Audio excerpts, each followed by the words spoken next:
Hi hello అందరికీ నమస్తే welcome to okay TV నేను మీ శ్రావ్య ముందుగా ఓకే టీవీ ప్రేక్షకులందరికీ శుభోదయం గరం ఛాయ్ వార్తలకు స్వాగతం అందరూ ఎలా ఉన్నారు yes ముఖ్యంగా మనం మాట్లాడుకోవాలి అంటే చాలా అంశాలు ఉన్నాయి అండ్ ఎప్పుడెప్పుడా అని ఎదురు చూస్తే 4వ తారీఖు కూడా రానే వచ్చింది అయితే రకరకాల ఛానల్స్లో కావచ్చు లేకపోతే మాస్ వంటి సోషల్ మీడియా ఛానల్స్లో కావచ్చు అక్కడ వాళ్ళు గెలుస్తారు ఇక్కడ వీళ్ళు గెలుస్తారు ఇక్కడ వీళ్ళు గెలుస్తారు అని చెప్పి ఏదో అట్లా నామకే వాస్తే ఊహ అంచనాల తరపున చెప్తున్నారు కానీ అసలు ఎలక్షన్ కమిషన్ చెప్పింది ఏంటంటే జూన్ 4th రిజల్ట్ అంటే జూన్ 3rd మాత్రమే ఎగ్జిట్ పోల్ అనేది రిలీజ్ చేయాలి ఎక్కడ ఏముందనేది ఇంటెలిజెన్స్కి తప్ప ఎవరికి తెలియదు మ్యాక్సిమం చెప్పాలి అంటే అండ్ అదే రకంగా పక్క రాష్ట్రాలలో కూడా ఎన్నికలు ఉన్నాయి కాబట్టి ఇక్కడ ఎస్ కాంగ్రెస్ దే గెలుపు బీజేపీదే గెలుపు అని ప్రచారాలు చేసుకుంటే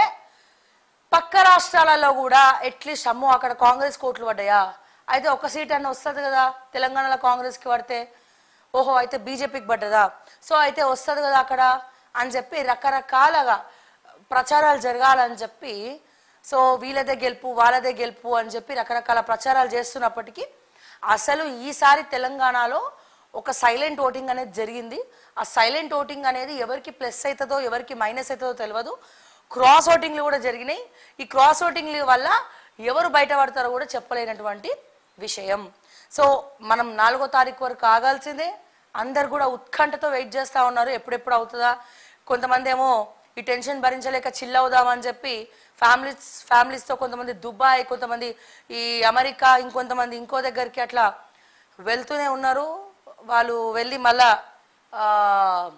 ఈ సెకండ్కో ఫస్ట్కో ఇక అందరు కూడా మళ్ళీ తిరుగు ప్రయాణం బాట పడతారనమాట సరే ఇదంతా ఒక ఎత్తు అండ్ అదే రకంగా ముఖ్యంగా మనం మాట్లాడుకోవాలి అంటే ఈ గత 3 రోజులుగా క్షమించాలి గత 3 రోజులుగా ఒక ట్రెండ్ నడుస్తుంది బీర్ల ట్రెండ్ అసలు ఈ బీర్ బాటిల్స్ బీర్ల బ్రాండ్స్ మార్చింది ఎవరు కొత్త బ్రాండ్లు మార్కెట్లోకి వచ్చినాయి ఎట్లా ఎందుకు వచ్చినాయి ఎట్లా వచ్చినాయి సో దీని మీద రకరకాల ట్రోల్స్ నడుస్తూ ఉన్నాయి ఒక పక్క ప్రెస్ మీట్లో జూపల్లి గారు అంటారు అసలు మేము కొత్త బ్రాండ్లే తీసుకోలేదు అంటారు మార్కెట్లో చూస్తే కొత్త బ్రాండ్లు వచ్చినాయి మళ్ళీ ఇక్కడ చూసినట్టయితే మళ్ళీ నిన్న అవునండి కొత్త బ్రాండ్లు తీసుకున్నామని చెప్పి ఒక స్టేట్మెంట్ ఇచ్చారు అంటే వాళ్ళకైనా క్లారిటీ ఉందా ఎక్సైజ్ డిపార్ట్మెంట్లో ఏం జరుగుతుందో లేకపోతే మాజీ మంత్రి శ్రీనివాస్ గౌడ్ వేలు పెట్టి ఆ సెక్రటరీలు ప్రిన్సిపల్ సెక్రటరీలు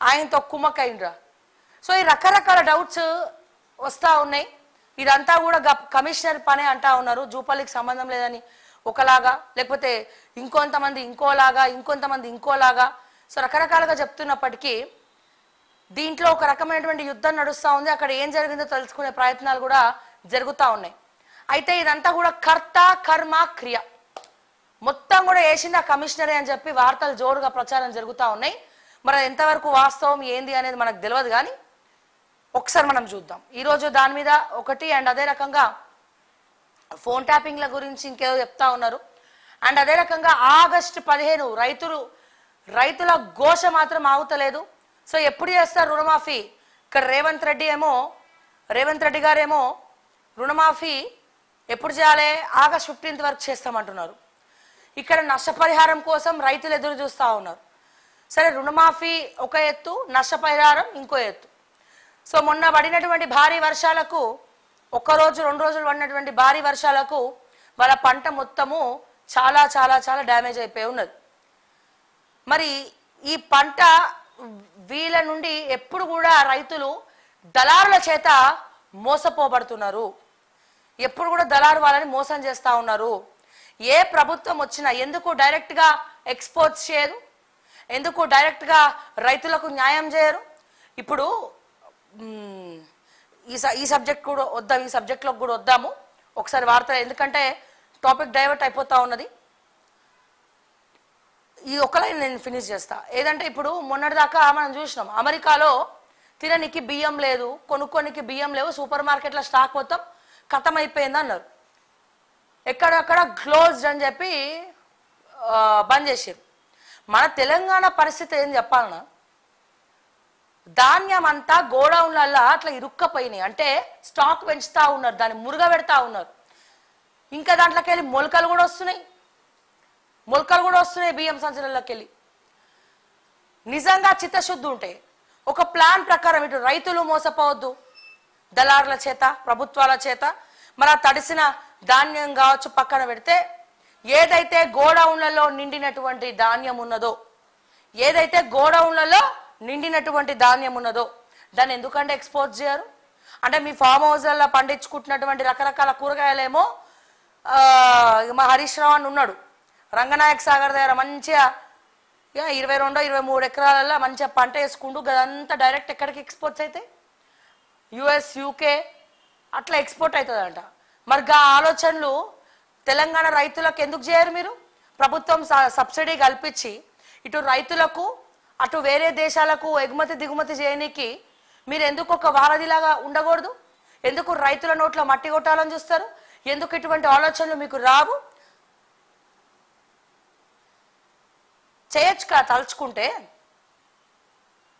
రైతు పంట పండించేంత కష్టపడి ఎండనక వాననక కష్టపడి మళ్ళా ఆయన పంట మొత్తం ఏ వర్షానికో ఏ ఎండకో ఎండిపోయి వర్షానికో కొట్టుకపోయిందంటే ఆ సంవత్సరం మొత్తం రైతుకు లాసే. 5 రూపాయలకో 6 రూపాయలకో దళారులకు అమ్ముతే ఈ దళారులు దానికి 35 రూపాయలు 45 రూపాయలు అని చెప్పి మార్కెట్లకు అమ్ముతున్నారు. అంటే ఎంత తేడా వస్తుందండి ఇక్కడ? ఎంత వ్యత్యాసం చూస్తున్నారు మీరు?